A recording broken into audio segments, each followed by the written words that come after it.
ရှာခဲ့တဲ့လူဘဝရလာပြီးတော့ဒီ၅ခုတည်းတခုမှမရလိုက်ဘူးဒီလိုအနှစ်သာရရှိတဲ့အရာတွေတခုမှမရလိုက်ဘူးကုသိုလ်ကောင်းမှုလည်းတခုမှဟောဒီဘက်ဒီမလုပ်လိုက်ဘူး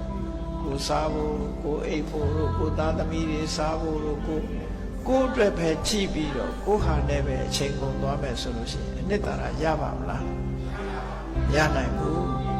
အဲ့ဒါကြောင့်မို့လို့ရှာခဲ့တဲ့လူဘဝရလာတဲ့အခါရယူရမယ်အနှစ်သာရကိုရအောင်ကြိုးစားဖို့လိုသေးတယ်နော်ကြိုးစားဖို့လိုတယ်အဲ့ဒီလိုမကြိုးစားပဲနဲ့ဘဝတစ်ခုဆုံးသက်သွားမယ်ဆိုလို့ရှိရင်ဒီလူရဲ့လူဖြစ်ရကြိုးနတ်ပါအောင်ပါမနတ်ဘူးအဲ့ဒါကိုတော့သေသေးချာချာစောစောပြင်းပြင်းမှတ်ထားမြတ်စွာဘုရားသခင်ကိုရမြတ်ကဟောတယ်တရားဆိုတဲ့ယုံကြည်မှုကိုအကြောင်းပြုပြီးတော့ကုသိုလ်တွေလုပ်ဖြစ်တယ်သီလကိုခြင်းတရားကောင်းသည့်အတွက်ကြောင့်ကုသိုလ်တွေဟာကိုယ်တဏ္ဍာမှာတည်မြဲတယ်တုဒ္ဒအကြမြင်ရှိသည့်အတွက်ကြောင့်လုံတဲ့နာနဲ့မလုံတဲ့နာခွဲခြားပြီးတော့နားလဲတယ်စာကဆွတ်လွတ်မှုရှိတာဒီအတွက်ကြောင့်ကိုကျိုးရှာတဲ့